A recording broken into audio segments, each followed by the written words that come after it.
gelinlik, gelinlik, gelinlik.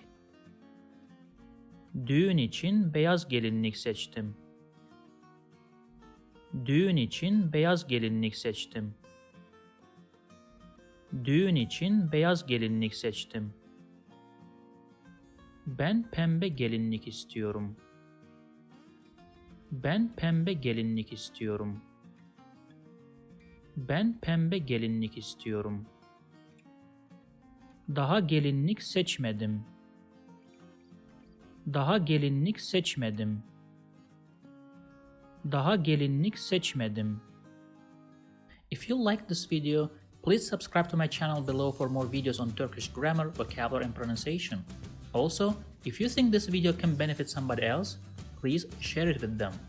Last, if you have any comment or request, please provide your feedback in the comment section below and I'll do my best to respond as soon as possible.